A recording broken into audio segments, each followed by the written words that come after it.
नमस्कार, मी Anil उबलाळे. Divya Belgaum Chandgad live news म्हणजेच DBC live न्यूजमध्ये आपणा सर्वांचे स्वागत करून आपल्याला काही महत्त्वाच्या बातम्या सांगत आहे.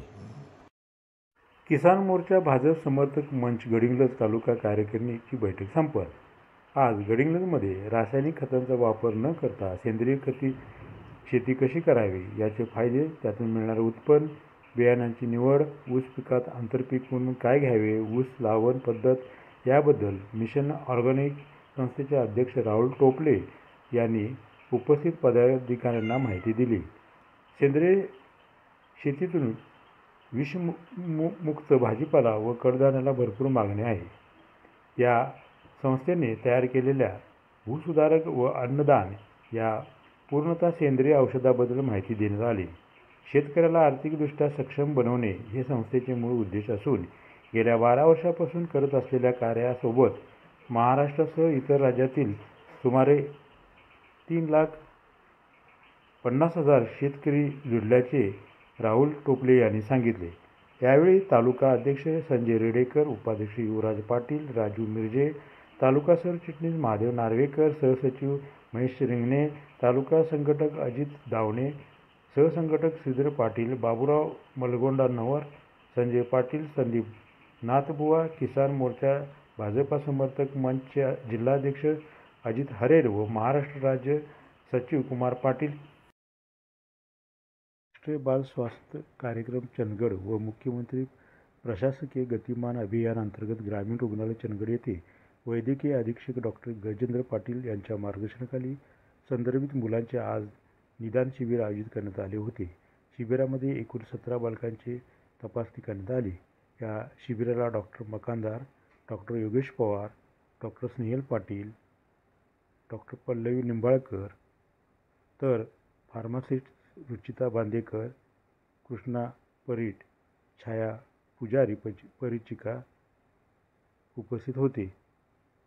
यावेळी शिश्न चर्मविकार 6 रुग्ण, जिव्हा विकार 1 रुग्ण, हाडांचे विकार 1 रुग्ण, रक्ताशय 5 रुग्ण, हायड्रोसिल 1 रुग्ण, पोटाच्या बेंबीला फुगा 1 रुग्ण, सिस्ट 1 रुग्ण, सॅम 1 रुग्ण.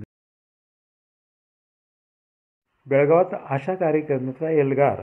बेळगावमध्ये आज हजारो आशा कार्यकर्त्यांनी आपल्या मागणीसाठी रस्त्यावर उतरून सरकारविरोधात जोरदार घोषणा दिल्या. AIUTUCच्या नेतृत्वाखाली आशा कार्यकर्त्यांच्या संघटनेने भव्य मोर्चा काढला. हा मोर्चा चन्नम्मा चौकातून जिल्हाधिकारी कार्यालयापर्यंत काढण्यात आला. यामध्ये मोठ्या संख्येने आशा कार्यकर्त्या सहभागी झाल्या होत्या. त्यांनी सरकारविरुद्ध जोरदार घोषणाबाजी केली. आपल्या मागण्या मान्य होत नाहीत तोपर्यंत जिल्हाधिकारी कार्यालयाच्या आवारात 3 दिवस रात्र धरणे आंदोलन सुरू ठेवण्याचा निर्धार करण्यात आला आहे. यावेळी संघटनेच्या जिल्हा उपाध्यक्षांनी त्यांच्या मागण्यांची माहिती दिली. त्या म्हणाल्या, आम्ही बेंगळूरमध्ये आंदोलन केले तेव्हा सरकारने 1 एप्रिलपासून 10,000 रुपये मानधन देण्याचे आश्वासन दिले होते, पण ते अद्याप पूर्ण झाले नाही.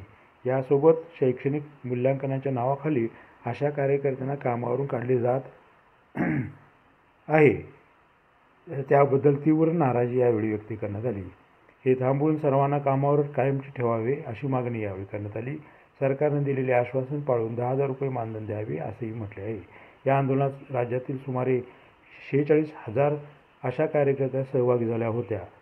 सर्व आशा वर्कर्स आपापल्या जिल्हा केंद्रावर 3 दिवसाचे रात्रभर धरण आंदोलन करणार अशी माहिती. दोडामार्ग प्रतिनिधीकडून गावठी आंब्याची अवीट गोडी कायम राहणार, कृषी अभ्यासक चंद्रशेखर सावंत यांचे प्रतिपादन.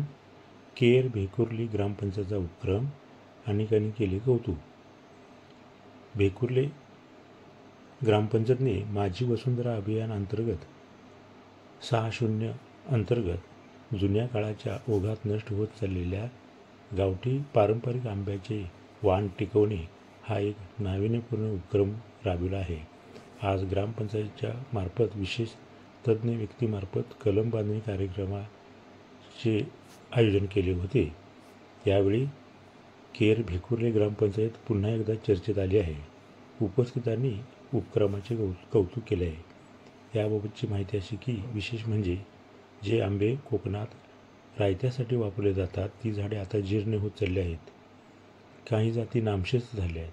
त्यामुळे या जाती टिकून राहाव्यात यासाठी गावठी आंबे कलमांनी कार्यशाळा आयोजित करण्यात आली होती. या कार्यशाळेला आज चव्हाटा मंदिर केर येथे कृषी अभ्यासक चंद्रशेखर सावंत, रोपवाटिका अभ्यासक सुनील देसाई, कलमतज्ञ महेंद्र मोरजेकर, कृषी अधिकारी खडपकर यांनी सुरुवातीला शेतकऱ्यांना मार्गदर्शन केले. कलम बांधणीची वाढ, संगोपन याबाबत सविस्तर माहिती दिली. तसेच कलमतज्ञ महेंद्र मोरजकर यांनी स्वतः कलम बांधून दिले. शिवाय शेतकऱ्याकडूनही बांधून घेतले. यावेळी सरपंच रुक्मिणी मुकुंद नाईक, उपसरपंच तेजस तुकाराम देसाई, ग्रामसेवक संदीप पाटील यांच्यासह ज्येष्ठ नागरिक, शेतकरी आदी उपस्थित होते.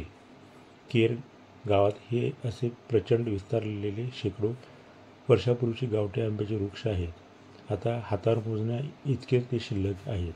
पूर्वी मिशाळ आंबा, मोळका आंबा असे अनेक आंबा वृक्ष होते, ज्यांची आंबाडी चवदार रसाळ होती. मात्र काळाच्या ओघात जीर्ण होऊन झाडे नष्ट झाले आणि ते आंबे आठवणीतच राहिले. आता मात्र शिल्लक आंब्याच्या प्रजाती टिकवाव्यात यासाठी पारंपरिक वाण कलम राबवण्याचा निर्णय ग्रामपंचायतीने घेतला आहे. तसेच केर गाव हा एकसंघ आणि ग्रामपंचायत जल, जंगल, जमीन यावर काम करण्यासाठी प्रसिद्ध आहे. आपल्याला माहीत आहेच, आपल्या गावात जुने आंबे जीर्ण होऊन जात असलेली संपत्ती आणि कलमी आंबे बाजारात आले. आता आपले गावठी आंबे कलमाच्या माध्यमातून आपली पारंपरिक ओळख टिकवून खावयाला अवीट गोडी देणार आहे. रोजगार हमी योजना समितीची यवतमाळ जिल्ह्याची पाहणी दौरा, कळंब तालुक्यातील अनियमिततेची चौकशी होणार.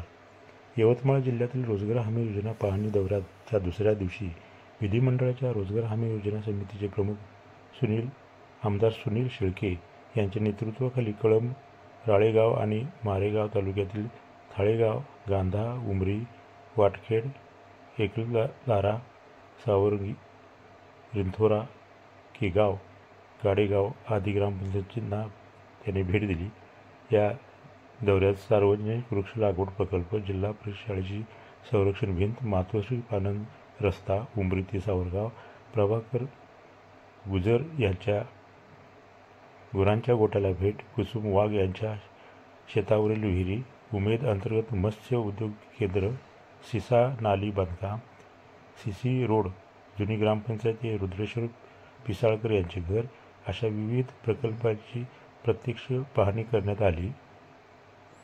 प्रत्येक ठिकाणी ग्रामस्थ व लाभार्थ्यांशी संवाद साधून त्यांच्या समस्या, अडचणी आणि अपेक्षा जाणून घेतल्या.